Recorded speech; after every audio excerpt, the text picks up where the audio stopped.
Voici comment configurer les paramètres dans Teams. Donc, j'ai deux endroits où je peux aller configurer mes paramètres. Premièrement, sur mon petit emoji qui est ici. Donc, je vais aller cliquer dessus. Et j'ai l'option paramètres. Donc, je vais le prendre. Et à l'intérieur, ici, j'ai différents paramètres sur lesquels je peux jouer. Donc, dans général, je peux choisir le thème. Donc, si j'aime que le fond soit foncé, je pourrais aller choisir un thème différent.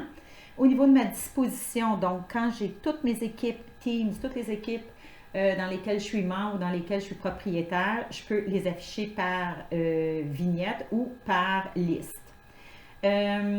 Ici, démarrage automatique de l'application. Donc, ça veut dire que quand j'ouvre mon ordinateur, Teams s'ouvre automatiquement. Donc, je vais avoir mon petit icône là, qui va être ici en bas. Il y en a pour qui c'est dérangeant. Donc, si vous ne voulez pas que Teams s'ouvre automatiquement, vous pouvez aller le désactiver. Moi, j'aime bien qu'il soit activé parce que quand il se passe quelque chose dans un Teams, j'aime être notifié. Donc, j'aurai un petit picot rouge ici là, sur l'icône de mon application. Mais là, ça dépend de ce que vous voulez. Ensuite, dans confidentialité, si on le laisse comme ça, c'est bon. Les notifications. Comment on veut être notifié dans nos Teams? Donc, si j'ai une mention, si j'ai un message, si un membre a été ajouté.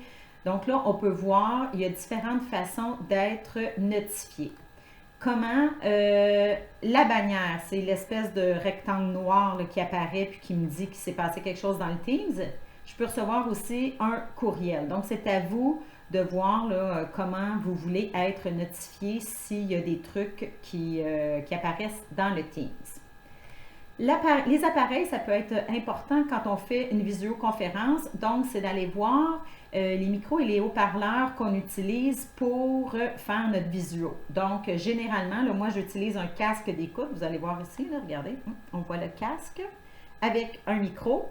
Donc, par défaut, étant donné qu'il est branché dans mon ordinateur, je vais utiliser le micro et le haut-parleur du PC. Donc, ensuite, vous avez ici, vous pouvez passer un test. Là, je ne le ferai pas parce que ça dure 30 secondes, mais si vous cliquez dessus, il vous demande de parler et vous allez voir, vous allez entendre plutôt le son qui sort de votre micro. Donc, si c'est assez fort, si c'est pas assez fort.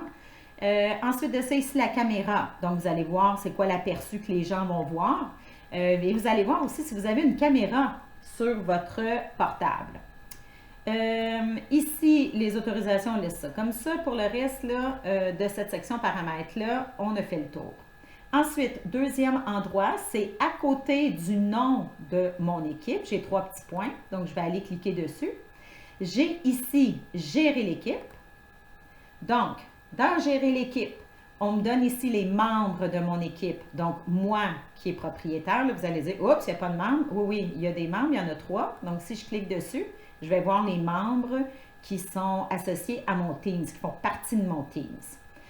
On va aller tout de suite à la partie paramètres ici parce qu'on travaille sur les paramètres. Donc, le thème de l'équipe, si je clique là-dessus, ça revient exactement à ça ici. Donc, que je passe par là ou que je clique sur le petit crayon, c'est pour aller changer l'avatar de mon équipe. Autorisation des membres. Là, je vous dirais que c'est la partie la plus importante. Il y a un paquet de trucs au début dont on ne tient pas compte, qu'il ne faut pas que ce soit, qu'il n'y ait pas de crochet, comme autoriser les membres à supprimer ou à restaurer des canaux. Non, on ne veut pas que les membres commencent à jouer dans les canaux, dans les applis. On ne veut pas qu'il ne se passe rien, là. Un truc super important qui doit être activé, c'est ça ici. Les propriétaires peuvent supprimer tous les messages. Donc, quand on est dans notre Teams, dans la partie publication, les élèves peuvent écrire des messages. C'est là que vos publications se retrouvent aussi à vous, quand vous avez des messages à transmettre à vos élèves. Donc, ça vous donne le droit de supprimer les messages des élèves. Donc, advenant le cas où un élève publiera un message qui est inapproprié, vous pourriez aller le supprimer.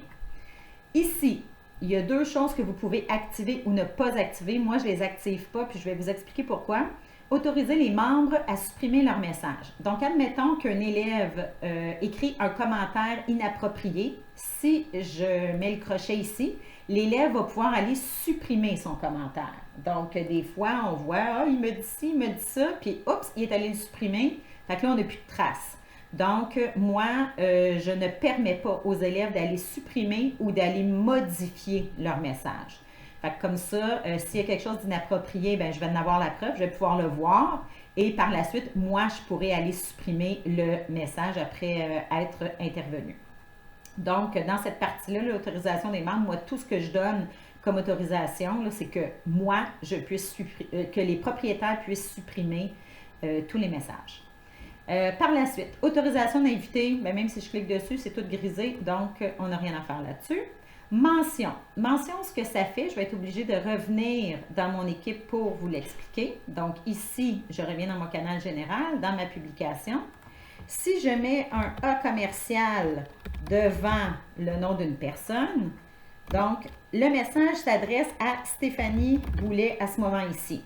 Donc si je fais bonjour, ce qui est important de savoir, c'est que tout le monde va voir le message.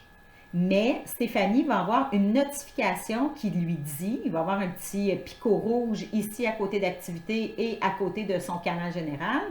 Et ça va lui dire que, oups, il y a quelque chose qui a été publié spécifiquement pour elle dans la partie publication. Je peux faire une mention aussi à mon équipe au complet.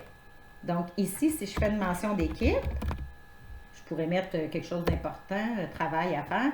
Vous voyez, j'ai un petit pictogramme ici, rouge, avec les membres de mon équipe qui me dit que toute l'équipe a été mentionnée. Les élèves vont avoir ici le même petit pictogramme. Fait que ça veut dire que, oups, il y a un message d'équipe. Et ici, à côté d'activité, ils vont avoir aussi ce pictogramme-là. Donc ça, c'est pour faire des mentions spéciales à une personne, à plusieurs personnes ou à un groupe. Donc, je vais revenir dans mes paramètres ici. Le code d'équipe. Qu'est-ce que c'est qu'un code d'équipe? C'est pour permettre aux élèves d'accéder aux Teams avec un code. Mais on va y revenir au code d'équipe parce que ça permet aux élèves d'accéder directement aux Teams et de faire partie du Teams. Donc, on va y revenir, là, étant donné que nos équipes vont être générées l'an prochain automatiquement par les ressources informatiques, là, ça devient moins intéressant. Les outils amusants, bien ça, c'est toujours le fun de les laisser parce que les élèves peuvent mettre des GIFs, ils peuvent mettre des emojis, des autocollants. Ici, il y a toujours un filtre qui est là par défaut, qui est strict. Donc, un élève qui écrirait, je ne sais pas moi, sein, pénis, whatever, il n'y aurait pas accès à des autocollants en lien avec ça. Donc, il y a un filtre qui est mis qui permet de ne pas accéder au contenu des GIFs ou des emojis ou des autocollants qui ne seraient pas appropriés dans un Teams scolaire. Donc, ici, si vous les autorisez et que vous voyez là, que les élèves ne font que niaiser puis qu'ils font que publier des GIFs, puis ça se peut qu'au début, là, ce soit très fort. Il faut laisser quand même une période d'adaptation. Ils vont en profiter, ils vont en trouver des drôles, ils vont en mettre plein. Mais si vous voyez que ça ne s'arrête pas puis que vous les avez avisés 3-4 fois et que ça continue malgré tout ça, vous pourriez venir enlever les crochets et à ce moment-là, les élèves ne pourraient plus en mettre dans la publication. Par la suite, bloc-notes, OneNote, on va revenir plus tard. Et les balises, pour l'instant, on ne s'en occupe pas. Donc, c'était la façon de déterminer nos différents paramètres à l'intérieur de notre équipe Teams.